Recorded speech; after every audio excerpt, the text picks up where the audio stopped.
Okay, we are shifting in our unit, our writing unit. We're shifting from writing an essay about a character and their traits, the type of person that they are. Now we're switching to theme, and we're going to be analyzing how an author develops a theme. Now, all of you guys not only are good readers, but you're also good writers. You have written stories, and you have learned about the things that need to be included in stories. On the flip side of that, you need to be able to read something and recognize the craft in it. Now, think back to the first unit that we did. The first unit was reading the weather, reading the world. And we had all of these nonfiction authors' craft techniques that we could identify. Quoting an expert makes the idea sound like it's supported by people who have authority and who have experience and who are experts on a topic. Okay? Comparing something to something that we don't know to something that we do know so that we can make a picture in our mind. All of those things that you learned, and we used our chart. I'm glad you found that. And we used our chart at the end of our packet, the nonfiction author's craft techniques, okay, to list all of those, sentence varieties, comparing, examples, text features, providing a visual.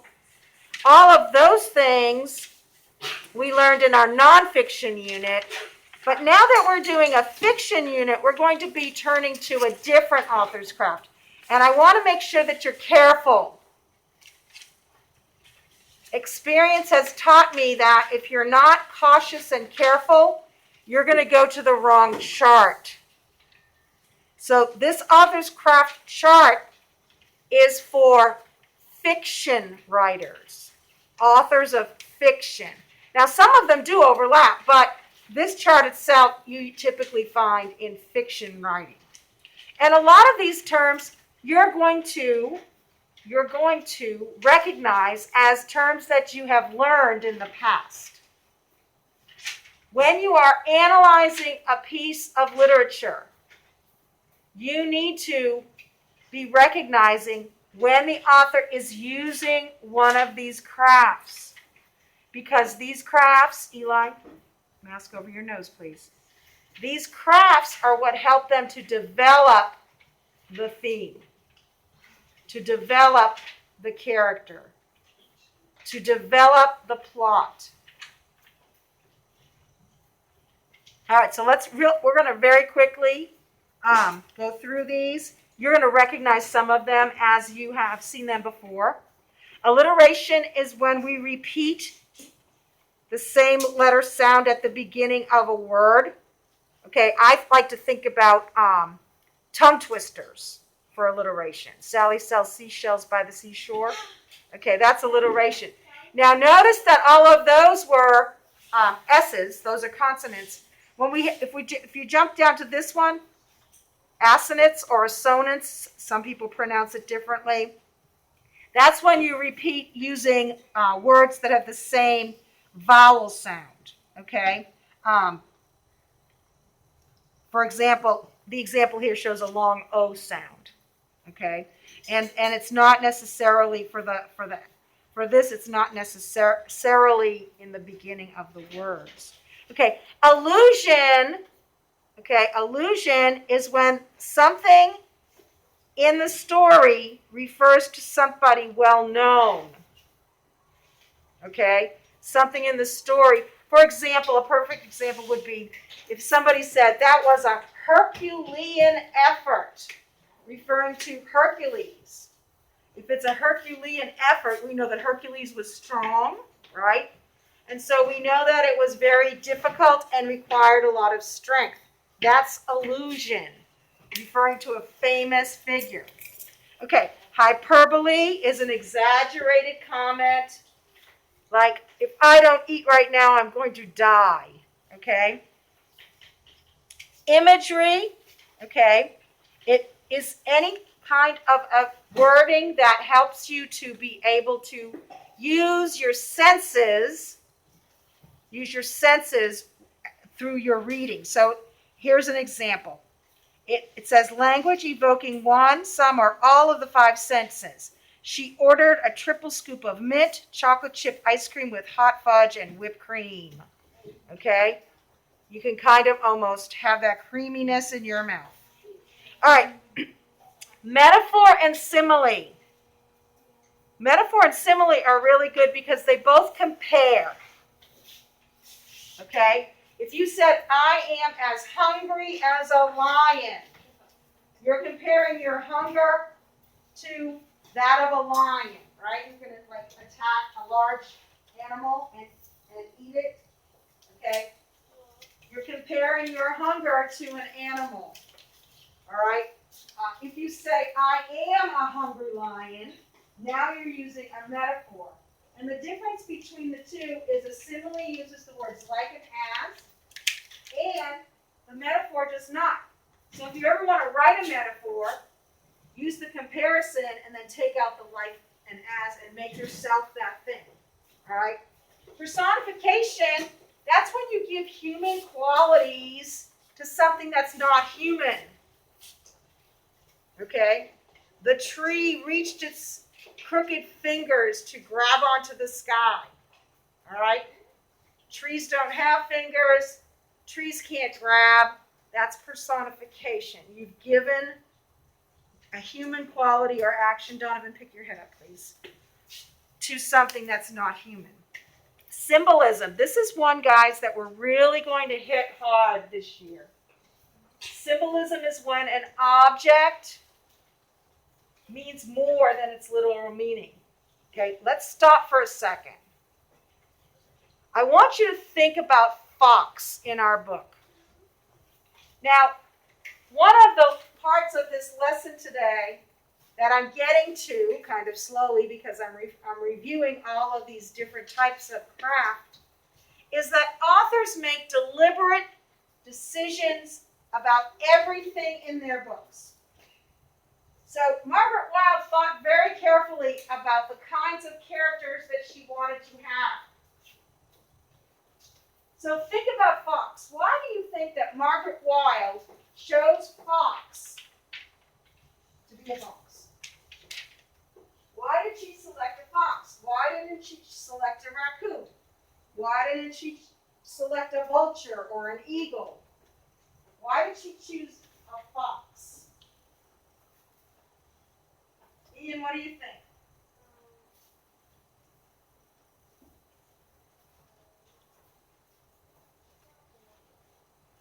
Yeah, Linda?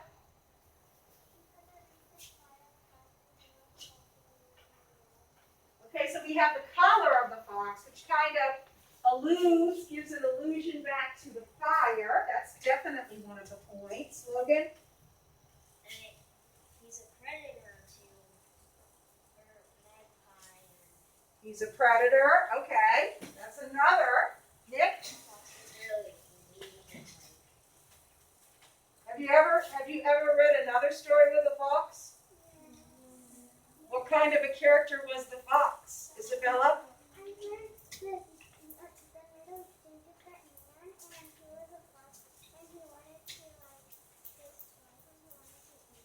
Mm-hmm.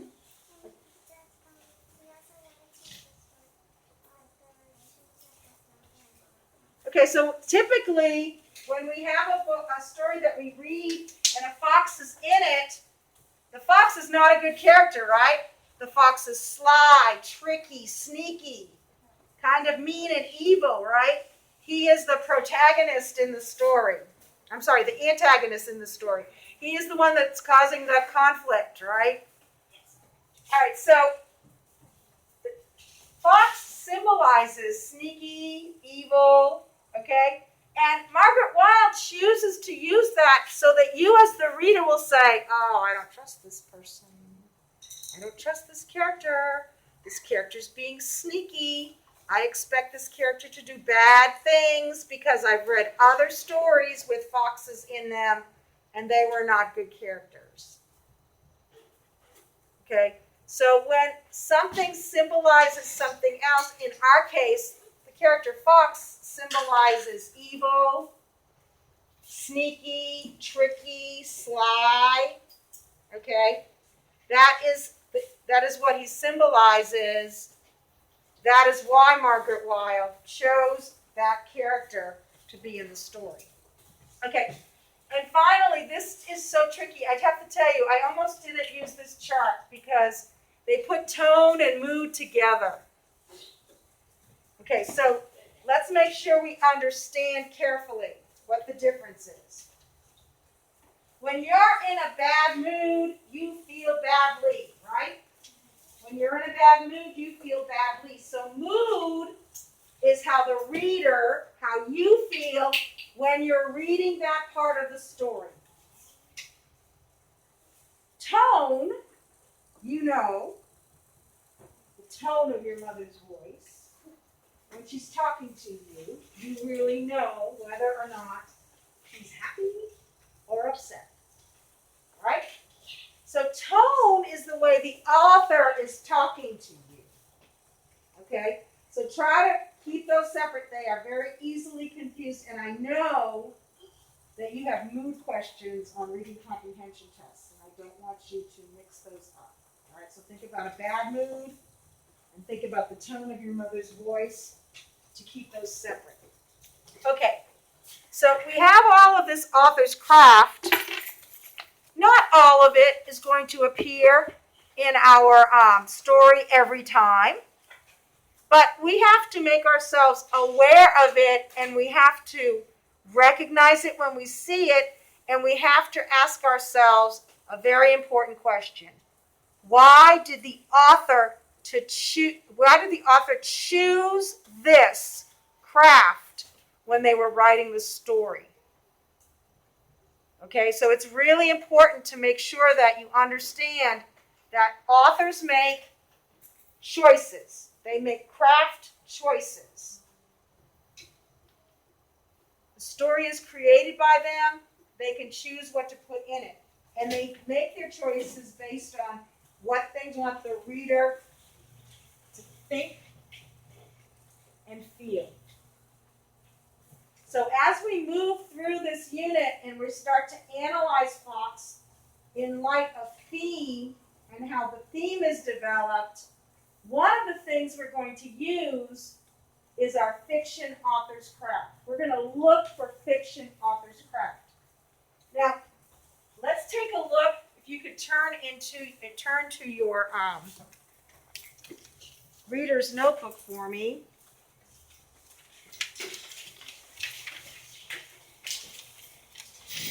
Let's take a look at a list of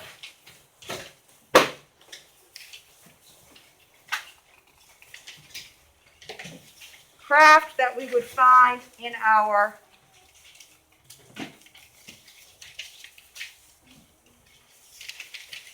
and there are some here. Some are here that we've heard before, that we heard in that chart, but some are here that we have not.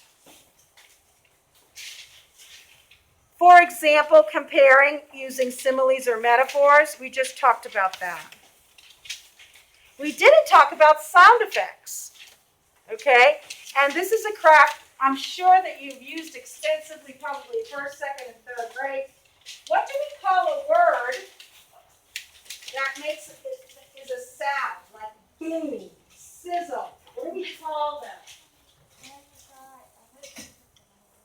What do we call that? Logan? Noises. Well, they are noises. There's actually a craft term. There's a craft term. Riley?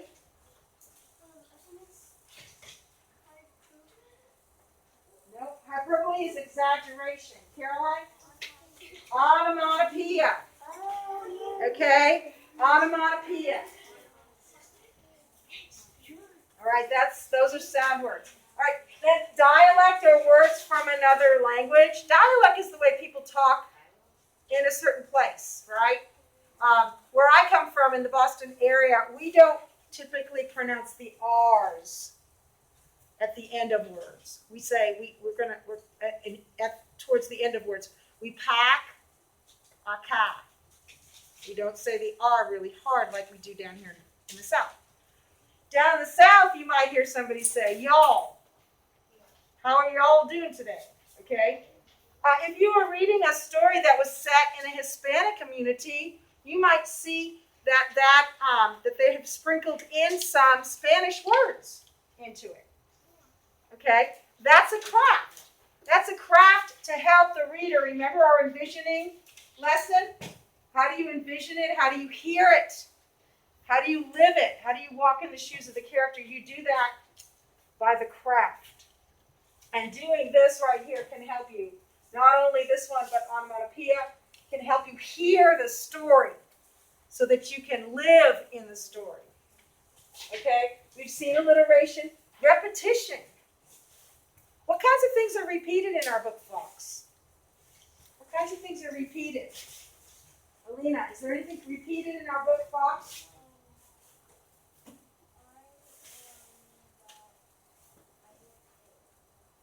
Oh, I love the way she's going right into the text to find it.